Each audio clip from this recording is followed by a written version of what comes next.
கர்த்தருடைய பரிசுத்த நாமம் மகிமைப்படுவதாக. நம்முடைய கர்த்தராகிய இயேசு கிறிஸ்து உலகத்தில் ஒளியாக இருக்கிறார், வெளிச்சமாக இருக்கிறார். நம்மையும் அவர் அந்த உலகத்திற்கு வெளிச்சமாக இருக்க தெரிந்து கொண்டார். ஆமென். இந்த நாட்களிலே அந்த கர்த்தரின் வெளிச்சத்திலே நடப்போமாக. வெளிச்சம் என்று சொல்லும்போது வெளிச்சத்திலே மறைந்திருக்கிற எந்த காரியங்களும் இல்லை. ஆம், மறைவாக இருக்கிற பாவங்களை, மறைந்திருக்கிற சுபாவங்களை எல்லாம் அகற்றிவிட்டு எப்போதும் வெளிச்சத்தின் பிள்ளைகளாக நடப்போமாக. கர்த்தர் நம்மை ஆசீர்வதிப்பார். என்னை கேட்கிற எல்லா தேவனுடைய பிள்ளைகளுக்கும் இயேசு கிறிஸ்துவின் இனிய நாமத்தில் என்னுடைய அன்பின் வாழ்த்துக்கள். இந்த நாளிலேயும் சற்று நேர தியானத்திற்காக ஏசாயா தீர்க்கதரிசியின் புஸ்தகம் 2ஆம் அதிகாரம் அதனுடைய 5வது வசனத்தை வாசிப்போம். அங்கே நாம் இப்படியாக வாசிக்கிறோம். யாக்கோபின் வம்சத்தாரே, கர்த்தரின் வெளிச்சத்திலே நடப்போம் வாருங்கள். நாம் ஒவ்வொருவரும் யாக்கோபின் வம்சத்தாராக இருக்கிறோம். யாக்கோபின் வம்சத்தார் என்று சொல்லும்போது தேவனால் அழைக்கப்பட்ட இஸ்ரவேல் மக்கள். நாம் ஒவ்வொருவரும் ஆவிக்குரிய இஸ்ரவேலராக இருக்கிறோம்.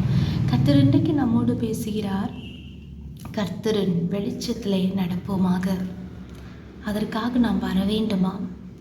பல நேரங்களில் நாம் வெளிச்சத்தின் பிள்ளைகள் என்று நாம் சொல்லுகிறோம் என்றாலும் மறைந்திருக்கிற பாவங்கள், இருளான வாழ்க்கை அனுபவங்கள் நம்முடைய வாழ்க்கையில் இருக்கிறது.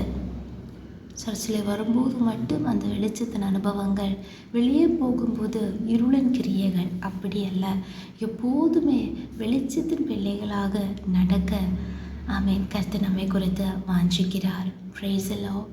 நம்முடைய வேலை ஸ்தலங்களையும் படிக்கிற இடங்களிலேயும் ஆமென் ஸ்தோத்திரம், நாம் யாத்திரை பண்ணுகிற பாதைகளிலேயும், நாம் தங்குகிற வீட்டிலேயும், நம்முடைய சர்ச்சிலேயும், எல்லா இடங்களிலேயும் எப்போதும் வெளிச்சத்தின் பிள்ளைகளாக நடந்து கொள்ள கர்த்தர் நமக்கு கிருபை செய்வாராக. இருளின் அதிகாரியாகிய பிசாசானவன் தேவனுடைய பிள்ளைகளுடைய மனதை குருடாக்குகிறான்.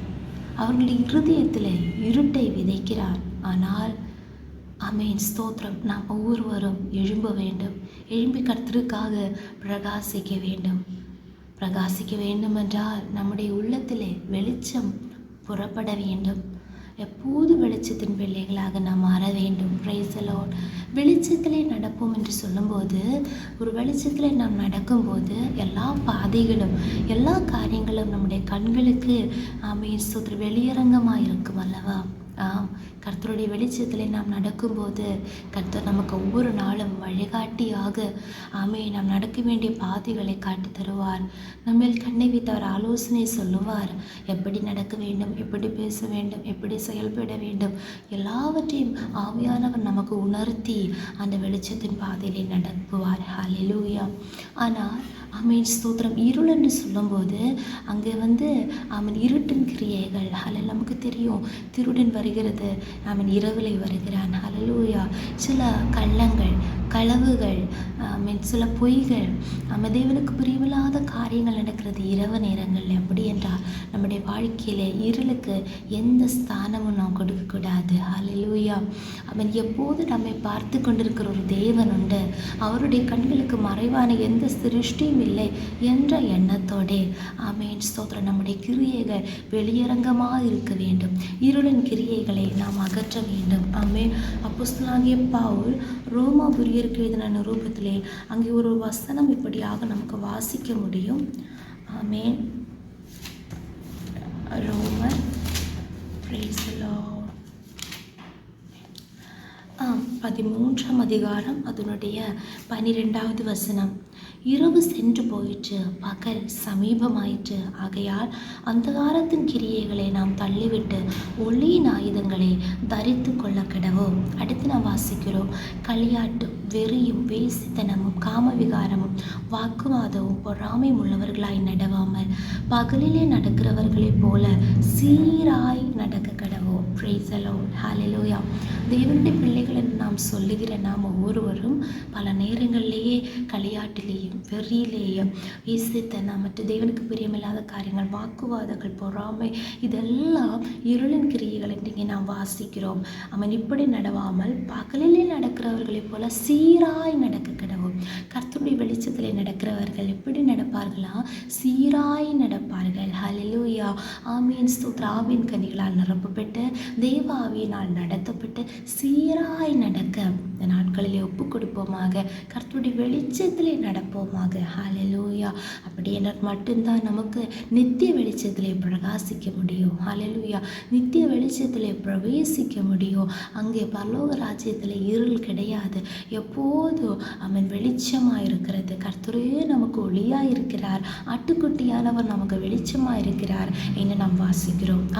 அந்த நல்ல பாக்கியத்தை பெற்றுக்கொள்ளும்படியாக இந்த பூமியிலே நாம் வாழும்போதே நாம் கர்த்தருடைய வெளிச்சத்தில் நடக்க வேண்டும். அதற்காக நம்முடைய கிரியைகள், இருளின் கிரியைகளை அகற்றிவிட்டு வெளிச்சத்தின் ஆயுதங்களை தரித்து ஒவ்வொரு நாளும் தேவனுக்கு பிரியமாக வாழ கட்ட நமக்கு ஒரு கிருபையை செய்வாராக. ஜெபிப்போம்.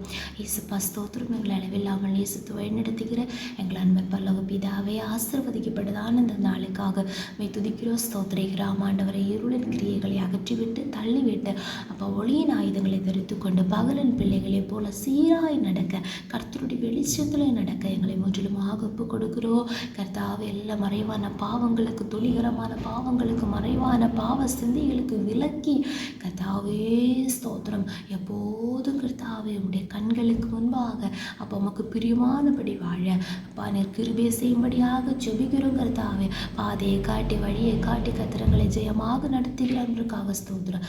நமக்கு தாழ்த்துகிற அந்த வசனத்தை கேட்டுக்கொண்டிருக்கிற ஒவ்வொருவரையும் ஆசீர்வதிப்பீராக. சீராய் நடந்து கொள்ள எங்களுக்கு கிருபை தாங்க. ஜெபத்தை கேட்டபடியால் ஸ்தோத்திரம். இயேசு கிறிஸ்துவின் நாமத்தினாலே ஜெபிக்கிறோம். எங்கள் ஜெபத்தை கேளும் நல்ல பிதாவே. ஆமென், ஆமென், ஆமென். May God bless you all.